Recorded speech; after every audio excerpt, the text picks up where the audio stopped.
saya dipukul, saya ditampar, diperlakukan secara tidak manusiawi hanya karena saya pindah agama. Saya tidak diberi waktu untuk menjelaskan kenapa saya masuk Islam. Saat itu pun orang tua saya masih berdiam. Mereka tidak membela saya. Mereka tidak memberi space untuk, sudahlah, berikan sedikit dia untuk berbicara. Saya dijebak di situ. Akhirnya saya dibawa ke tempat rumah pemulihan orang depresi. Ternyata mereka mengklaim bahwa saya itu gila, saya depresi. Dianggap depresi. Iya, gitu. betul. Nah. Saya dijebak, saya dimasukkan ke ruangan, saya dikunci di situ. Saya teriak-teriak, saya panggil orang tua saya masih punya masa depan, bukan di sini tempat saya.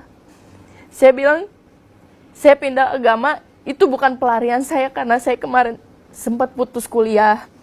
Tapi ternyata orang tua saya terbawa doktrin, gitu. Jadi lebih percaya saudara-saudara saya yang mendoktrin bahwa Islam itu sangat buruk.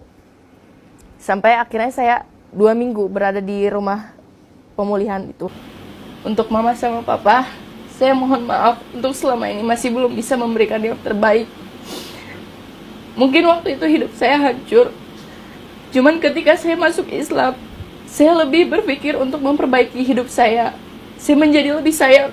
Saya ingin keluarga saya bersatu kembali.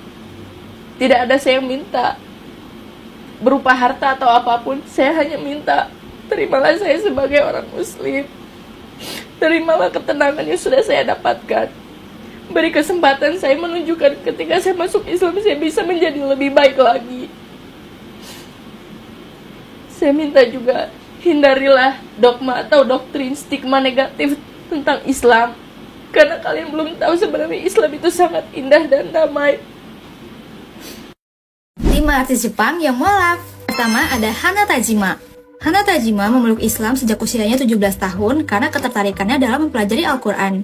Ia adalah model yang sampai kini masih aktif menggeluti dunia fashion, salah satunya berkolaborasi dengan Uniqlo yang rancangannya sangat muslim friendly. Kohan Kawauchi.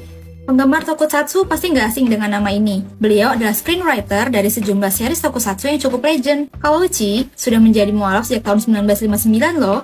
Perjalanan yang memeluk Islam menginspirasi beliau untuk membuat serial tokusatsu Messenger of Allah. Antonio Inoki. Beliau adalah seorang pegulat profesional yang menjadi mualaf karena awalnya diutus oleh pemerintah Jepang buat berunding dengan Saddam Hussein dalam misi membebaskan warga Jepang ketika konflik di Irak berlangsung. Namun selama perjalanannya, beliau mempelajari banyak hal tentang Islam hingga akhirnya mantap menjadi mualaf. Chef Harada. Hiromitsu Harada merupakan chef profesional yang berasal dari Jepang yang juga sukses merintis karirnya sebagai selebriti chef di Indonesia. Ketertarikan Chef Harada pada Islam dimulai ketika beliau menjadi kepala chef di restoran Jepang di daerah Melawai, Jakarta.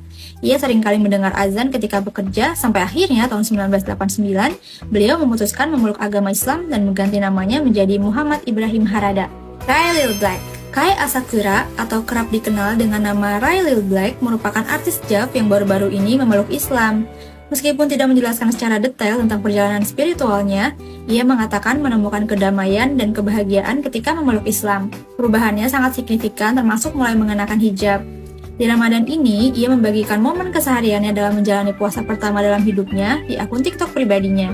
Yang mau kepo, cus mampir aja di akun @raylilblack.official. Ada lagi nggak nih artis Jepang yang mualaf? Absenin di komen ya. Hari gue tanya sama mulai masuk logika ya. Gue dalam hati doang gue ngedumel, Allah, kenapa sih Islam itu agama yang paling baik? Itu gue lupa lagi Google apa yang gak ada hubungannya sama Islam. Itu keluar peta Mesopotamia. Gue mikir, ngapain gak? Kok ada peta Mesopotamia? Gue penasaran, gue cari tahu tentang Mesopotamia. Ternyata itu it leads to peradaban manusia pertama. Sampai Islam ada tuh kenapa? Terus gue tanya lagi sama Allah, kenapa sih dulu Islam itu agama yang sangat privilege, yang semua orang tuh raja berlomba-lomba mau masuk Islam? Itu gue dikasih tahu lagi semuanya. Itu kan logika ya, historical kan. Gue masih mau sholat gak? Belum. Gue belum mau sholat, gue tanya terus. Lu perlu nambah keyakinan dengan cara lu sendiri. Kalau misalnya lu cuma bilang Allah tunjukin gue jalan yang benar, itu Allah akan kasih ke semua umatnya. Gue malah 2 kali. Iya, yang pertama gue gak dapet surat, gak dapet sertifikat, dapet. Tapi gue harus ada kelas 3 kali. Gue bilang kalau gue gak mau belajar sama lu gimana? Masa iya gue harus di sana kan gitu? Mungkin mereka ada kuota, ngejar kuota kali ya, harus cetak berapa mualaf dan lain sebagainya, gue gak paham. Nah akhirnya, tapi kan dengan gue gak ada sertifikat, gue kirain bakal baik-baik aja. sampai gue mau umroh, baru ternyata gue harus punya sertifikat dan lain sebagainya. Nah Ustadz Felix bantuin gue mualaf. Nah cuman kan perjalanan dari gue nggak punya siapa-siapa, temen-temen gue yang ngajarin gue juga sembarang, sholat salah lah, apalah, gue bingung nggak? Gue belajar sendiri. Nah itu gue minta sama Allah, gue bilang Allah tunjukin dong. Jadi gue mintanya sangat spesifik. Ini tips dari gue doang sih. Kalau lu mau nambah keyakinan lo, mintanya spesifik, lu nanyain spesifik. Jadi jangan cuma minta jalan kan banyak ya. Nanti Allah bilang gue kasih lu nih 1000 jalan, lu bingung nanti mau jalan yang mana kan. Akhirnya kan gue udah yakin banget ya, oh iya memang Islam secara historical dia paling baik apa segala macam. Akhirnya gue buka-buka lagi Al-Quran kan, gue baca terjemahan. Tapi along the way cobaan gue banyak banget. Nah gue akhirnya sholat lah tuh, mau sholat pun doa bacaan-bacaannya itu gue catat sendiri. Itu juga bisa gue tes Allah aku mau sholat sekarang juga. Lu tau gak buku catatan gue kan tanya temen gue, kalau gue mau sholat gue boleh nyontek gak? Kan pertama kali ya, gue bingung soal gerakan dia cepet kan. Gue bilang lu sholat sendiri deh. Akhirnya gue bawa buku gue taruh di samping gue dengan yang tadi ya gue udah plototin tuh setengah jam, gue plototin, gue taruh samping gue, nggak gue buka sama sekali. Sholat gue saat itu juga.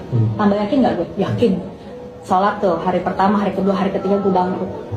PT gue bubar gerak, uang gue dimakan orang, belum lagi gue punya kayak masalah-masalah gede lainnya lah. Jadi saat gue baru bisa sholat, itu gue dihantem masalah banyak banget. Uang gue itu tinggal 23.000 sekian.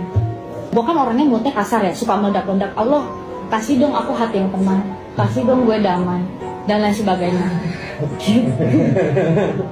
Gue pernah along the way ya, cuma kan gue nggak tahu dikabulin apa enggak ya. Saat gue bangkrut begitu, lu tau gak? Gue ketawa-ketawa, enggak stres, enggak kepikiran, enggak gimana-gimana. Gue ninggalin sholat gak? Enggak, tetap gue sholat.